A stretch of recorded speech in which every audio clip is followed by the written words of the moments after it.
Halo semuanya, nama saya Bima Artoko, biasa dipanggil Bima. Kalau nama panggungnya sih Bima Art. Kalau teman-teman punya Instagram jangan lupa ya follow saya Bima Art. Oke, saya bekerja sebagai fotografer dan videografer udah sekitar 12-13 tahun.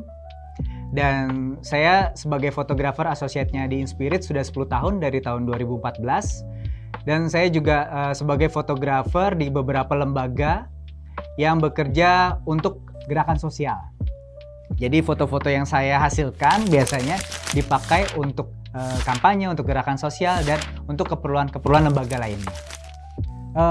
Foto itu sama dengan melukis dengan cahaya. Di sini saya akan sharing gimana sih caranya membuat dokumentasi foto yang bercerita. Bukan gimana caranya ya, tapi gimana cara saya membuat foto dan video yang mempunyai pesan.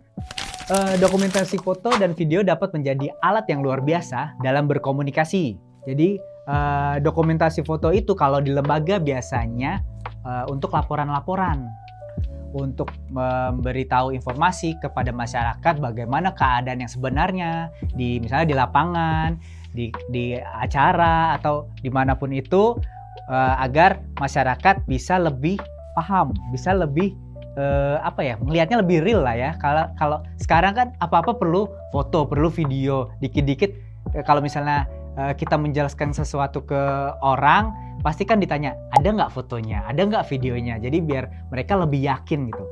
Jadi foto dan video itu juga bisa meningkatkan kepedulian, bisa membuat kekuatan besar, bisa menggerakkan masyarakat dari sebuah foto dan video. Menurut saya, memotret itu seperti jadi fasilitator. Kok jadi fasilitator? Hubungannya apa gitu ya? Jadi fasilitator itu kan ketika di lapangan, ketika di acara atau ke tempat sesuatu suka memperhatikan keadaan ya, suka memperhatikan orang, terus memperhatikan sekitar kayak gitu-gitu kan. Nah, fotografer juga seperti itu. Karena fotografer juga melihat kekuatan seseorang. Jadi dari mana sisi terbaiknya orang ini yang bagus, terus orang ini punya kekuatan apa, itu yang kita gali, yang kita perhatikan. Misalnya ada satu orang ini bagusnya di fotonya lagi bengong nih, ada orang lain nih bagusnya fotonya lagi ketawa. Nah itu kita memperhatikan satu-satu. Terus kalau misalnya kita ke lapangan, kita ambil dokumenter, kita kan memperhatikan keadaan, memperhatikan ruang lingkupnya di situ, memperhatikan area, memperhatikan suasana, memperhatikan narasumber yang mau kita ambil. Jadi benar-benar saya bilang tuh seperti fasilitator ya. Nah, sebelum kita memotret, baiknya itu kita mencari tahu nih, riset. Mencari tahu apa ya? Mencari tahu lokasinya di mana. Misalnya kalau kita motret event, lokasinya di mana, acaranya apa gitu, objek yang mau kita foto apa, latar, setup, ruangan seperti apa. Jadi kita menentukan foto apa yang mau kita hasilkan. Jadi kita sampai sana nggak bingung, kita sudah punya imajinasi dari yang sebelumnya kita cari tahu gitu. Jadi foto yang kita hasilkan mempunyai sebuah pesan, nggak hanya cuma sekedar dokumentasi, ya kan? Di awal kan saya bilang saya akan sharing gimana sih caranya saya bisa menghasilkan foto dan video yang lebih bercerita. Sederhananya kalau teman-teman bingung, agak misalnya agak sulit lah, aduh gimana nih saya menghasilkan foto yang bercerita, kan sulit gitu. Nah sederhananya seperti teman-teman kalau bikin post di sosial media di Instagram, sekarang ada multiple post ya. Nah seperti itu, multiple post itu kan terdiri dari beberapa foto.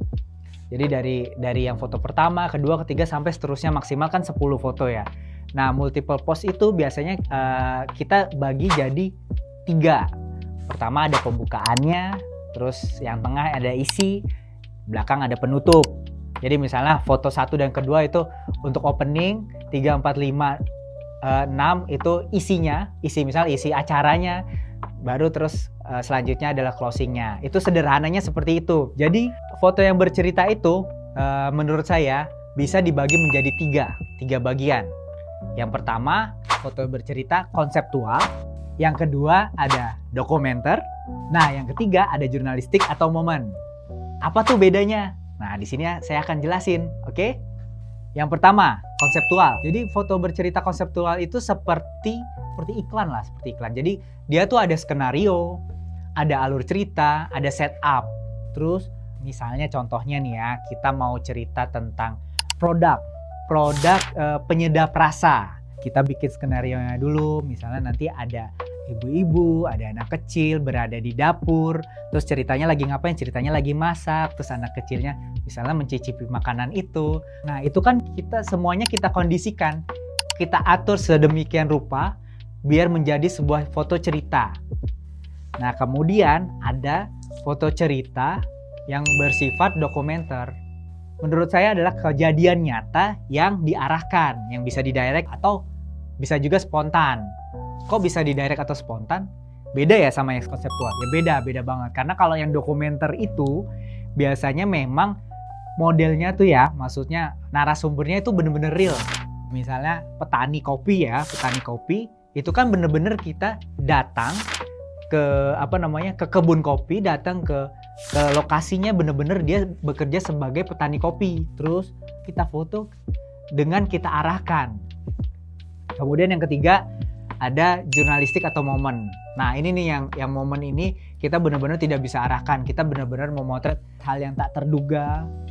Ini biasanya kayak seperti ini tuh memotret sesuatu lah yang sifatnya jurnalis ya. Kejadian yang sebelumnya kita imajinasikan, kita bayangkan, kadang-kadang malah ada kejadian yang lain yang tak terduga lebih dramatis, lebih bisa punya sesuatu nih, bisa punya nilai fotonya atau videonya ya kan. Nah, itu foto cerita yang bersifat jurnalistik. Jadi teman-teman, kalau dari 3 hal ini lebih suka yang mana nih?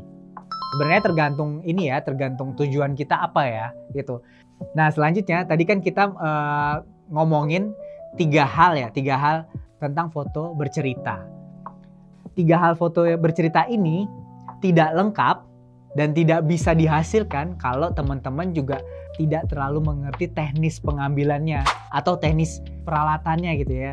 Teman-teman kalau misalnya pengen tahu selanjutnya gimana secara teknis, teman-teman bisa lihat di episode berikutnya ya. Oke? Terima kasih.